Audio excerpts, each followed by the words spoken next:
Assalaamu calaykum. Soo dhowaada asxaabe. Maanta waxaa idin sharxi doonaa filim Korean action leh oo soo baxay sannaddii 2004 ciwaankiisuna yahay The Con Artist. Haddaba daawo oo taxaddar. Jiak waa haakar iyo tug dhaca waxyaabaha qaaliga ah. Dhowr jeer ayuu wax dhacay, weligiisana lama qaban oo xitaa lama tuhmin. Bilowga filimka waxaynu aragnaa isaga oo ku jira mid ka mid ah howlgalladiisa. Waxa uu u dhacayaa dhisme aad loo ilaaliyo si uu u soo xado farshaxan qaali ah. Goobtan way adag tahay in loo dhaco, laakiin Jiak waxba lama ahan. Waxa uu ku guulaystay in uu daqiiqad gudaheed ku soo xado farshaxanka, wuxuuna maareeyay inuu khiyaano ilaalada oo uu baxsado. Nasiib xumase farshaxankii qaaliga ahaa ayaa jabay. Khasaaro ayay tani ku noqotay, laakiin weli ma rabo inuu quusto oo waxa uu nashqadeeyay koobiga farshaxankan.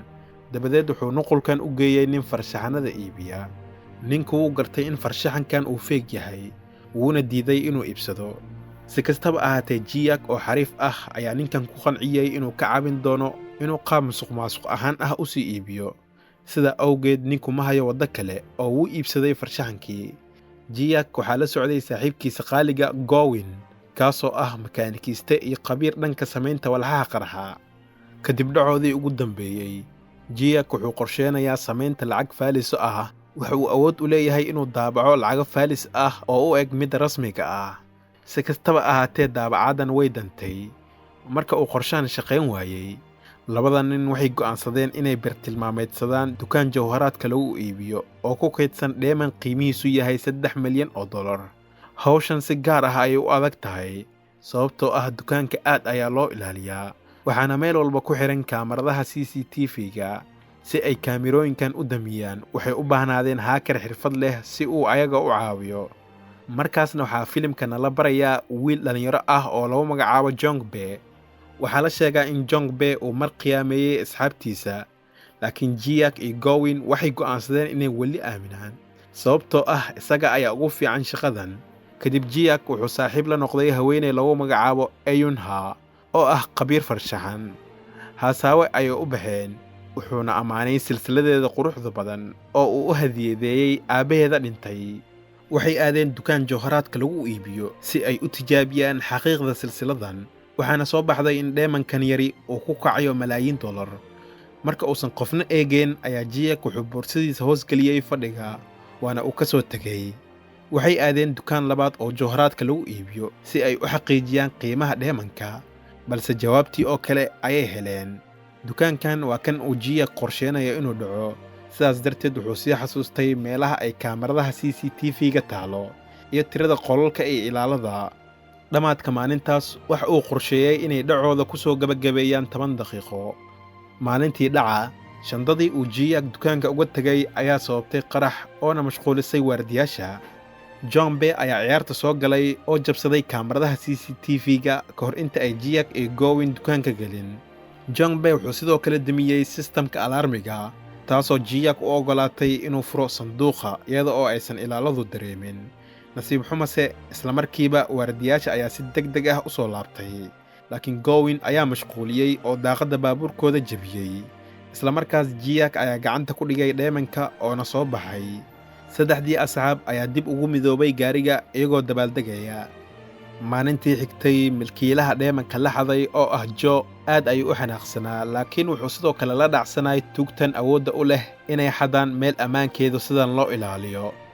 Jo waa gaangister iyo milyaneer ganacsade ah. Dhowr qof ayuu dilay si uu meesha uu maanta jooga u gaaro, oo ma doonayo inuu hoos u dhac ku yimaado. Dhowaan ayuu xisaabiyihiisa dhulka kula shamiiteeyey, maadaama uu isku dayay inuu khiyaaneeyo. Jo wuxuu kaloo qorsheenayaa dhac isaga u gaar ah, wuxuuna u baahan yahay rag xirfad leh. Tuugo iyo haakaro badan ayuu soo afduubtay oo uu tijaabiyey xirfadooda. Si kastaba ahaatee, kuma uusan qancin ayaga. Maadaama uu hadda og yahay inay jiraan tuugo xirfad leh, ayuu wuxuu raggiisa amray inay soo helaan cidda dheemankiisa hadday. Ma rabo inuu tuugtan soo xiro, balse wuxuu doonayaa inuu shaqo fiican siiyo. Dhowrkii maalmood ee xigay, Jo raggiisu waxay isha ku hayeen qof kasta oo ka ganacsada dheemanka magaaladan. Kadib waxay ogaadeen Jiak iyo raggiisa meesha ay ku dhuuntaan. Joe wuxuu la kulmay kooxdan oo uu u yaboohay mid walba oo iyaga ka mid ah inuu siin doono 5% commission ah haddii ay ka caawiyaan dhiciisa. haddii ay diidaan inay caawiyaan wuxuu dili doonaa Ayunha. Jiyak wuu gartay in Joe uu u malaynayo in Ayunha ay tahay jaceylkiisa, laakiin ma uusan sixin. aakhirkii wuu aqbalay oo wuxuu oggolaaday inuu caawiyo. intaa kadib Joe wuxuu sheegay inuu hayo $150 milyan oo lacago madow ah iyo lacago kaash ah oo loo soo dhoofin doono Kuuriya. intaasna waa waxa ugu muhiimsan dhammaan alaabada laga soo dejin doono dekedda Kuuriya oo lagu ilaaliyo nidaamyada security-ga ugu fiican Aasiya oo dhan. marka laga soo tago lacagta caddaanka ah, Joe waxaa sidoo kale u soo degaya kuubanada cuntada, taas oo aan sharci darro ahayn. wuxuu rabaa inay 3dan ciyaaryahan u isticmaalaan kuubanada inay ku daboolaan lacagta madow ama sharci darrada ah.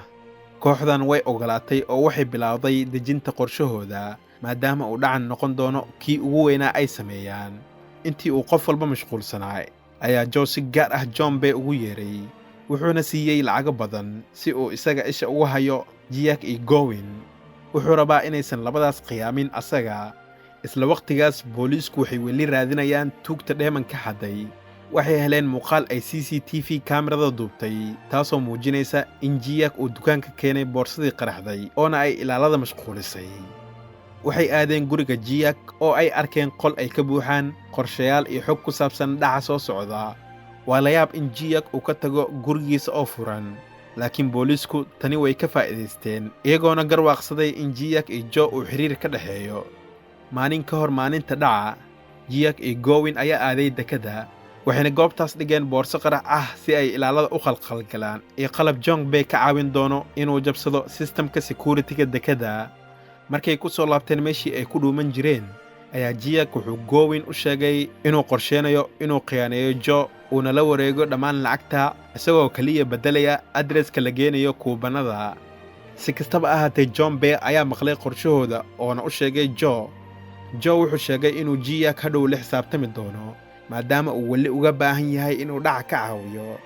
muuqaalka qaybtiisa xigta waxaynu aragnaa Jiyak oo Ayunha ku sugaya bannaanka dukaankeeda farshaxanka. gebi ahaanba way iska indhatirtay isaga, maadaama dhowr jeer ay wacday uu taleefanka ka qaban waayey. marka ay diiday inay la hadasho, ayuu shaaca ka qaaday in aabbaheeda dhintay uu ahaa macalinkiisa. kadib waxaa filimka nala barayaa macalinkii Jiyak ee baray xirfadan tuugnimada oo ah Master O. odaygan maalin ayuu garwaaqsaday inuu iska daayo tuugnimada oo uu ku noolaado nolol caadi ah. si kastaba ahaatee, isla maalintaas ayaa waxaa dilay Joe oo ay ganacsi wadaag ahaayeen. Ayunha ma rumaysan Jiyak, wayna ka soo dhaqaaqday. dhowr ilbiriqsi kadib waxaa iyada afduubtay Joe raggiisa si uusan Jiyak isku dayin inuu khiyaano sameeyo. ugu dambayn maalintii dhaca ayaa la gaaray. qof kastaana wuxuu sidii la qorsheeyey gudaha u galay dekedda. hawsha ayaa bilaabatay marka Joe uu batanka qaraxa taabtay, taas oo ilaalada mashquulisay oo jah wareerisay. isla markaas John Bay wuxuu isticmaalay xirfadiisa, isagoona jabsaday sistamka guud ee amniga oo uuna ka dhigay inuu waxyeeleeyey qaraxa. saraakiishan dhibaatadan waxay u tahay mid yar oo ay ku xalin karaan 40 daqiiqo. tani waxay Jiyak iyo Gowin siisay waqti ku filan si ay u dhammaystiraan hawshooda. waxay aadeen qol xirnaay, taas oo uu Jiyak furay, waxayna arkeen lacago aad u badan oo ay farxeen. iyaga oo aan waqti badan iska lumin ayay bilaabeen inay lacagta ku raraan baabuurka, ayna Joe u dhigaan kuubanada cuntada. kadib waxaa goobta soo gaaray booliiska kadib markii ay maqleen qaraxa. waxay ag wareegayeen hareeraha dekedda, taasoo Jiyak ku sababtay inuu ilbiriqsiyo taagnaado ka hor inta uusan lacagta la baxsan. intii ay booliiska wareegayeen ayaa Jiyak uu ka faa'iidaystay, wuxuuna aaday xafiiska kastamka si uu u beddelo adreska lacagta la geenayo sidii uu qorsheeyeyba. maadaama uu qorshahan John Bay horey ugu sheegay, ayaa Joe si fudud ah u joojiyey Jiyak. isaga oo uu qori ku hayo ayuu ku booriyey inuu booliiska isku dhiibo. marka uu Jiyak arrintaas diiday, waxaa la tusiyey silsiladii Ayunha. si uu nolosheeda u badbaadiyo, wuxuu ku khasbanaaday inuu hortago kooxda SWAT oo uuna isdhiibo. isla markiiba inta aan la xirin ayuu ku booday biyaha oo dhabarka ayaa laga toogtay. sidoo kale qaraxii gacantiisa ku jiray ayaa qarxay, taasoo xaqiijinaysa dhimashadiisa. marka Gowin uu arrinkaas ogaaday, wuu ka xumaaday, laakiin John Bay wuu faraxsan yahay maadaama ay qaybtiisa ayaga heli doonaan. isaga iyo Gowin ayaa isqabsaday taasoo keentay in Jombe uu mindi geliyo Gowin oo uuna dhinto. ugu dambeyntii baabuurkii konteenarka ayaa Joe loo keenay, laakiin markuu furay wuu yaabay sababtoo ah lacagta beddelkeeda waxaa ka buuxa kuubanadii. isagoo la yaaban meesha ay lacagtiisa aaday ayaa Jiak soo wacay oo u sheegay inuu ladan yahay oo uuna nool yahay. markaasna waxaa filimka shaaca laga qaadayaa in wax walba oo Jiak uu sameeyey tan iyo bilowgii filimka ay ahayd inuu keliya burburiyo Joe maadaama uu Master O dilay. ugu horeyn farshaxankii uu xaday wuxuu ku beddelay mid feeg ah oo uu makarafoon dhexdiisa geliyey. wuu ogaa in Joe uu macmiil joogto u ahaa ninkii uu farshaxanka ka iibiyey. nasiibka ayaa Jiak saaciday oo farshaxankii waxaa sii iibsaday Joe. dabadeedna wuxuu ogaaday in Joe uu doonayo hackers oo wuxuu go'aansaday inuu xado dheemankiisa si ay isaga ula shaqeeyaan oo ayna mar kale u xadaan. intaan oo dhan Joe wuxuu isu moodayay inuu ahaa ninka Jiak eryanaya, balse Jiak ayaa ahaa ugaarsadaha. Jongbe ayaa sidoo kale kooxda Jiak la jira, waxaana loo sheegay inuu iska dhigo inuu Joe dhinaciisa jiro. kooxdii SWAT ee doonaysay in Jiak ay dekedda ku xidhaan waxay ahaayeen asxaabtiisa oo ciidanka SWAT iska soo dhigay. rasaastuna waxay ahayd mid feeg ah. goor dambena waxay raggaas soo badbaadiyeen Gowin oo ay ka soo qaadeen halkii uu joogay isagoo iska dhigayay mid dhintay. dhammaadka Joe ma haysto lacagtiisa. Jiakna wuxuu u wacay booliiska. koolka kadib meeshii qarsooneed ayay booliisku weerareen. Joe raggiisa iyo booliiska ayaa dagaalamay iyagoona isku dayayay inay naftooda badbaadiyaan. marka qof walba uu mashquulay, Jombe ayaa Iyunha soo badbaadiyey oo goobta ka soo kaxeeyey.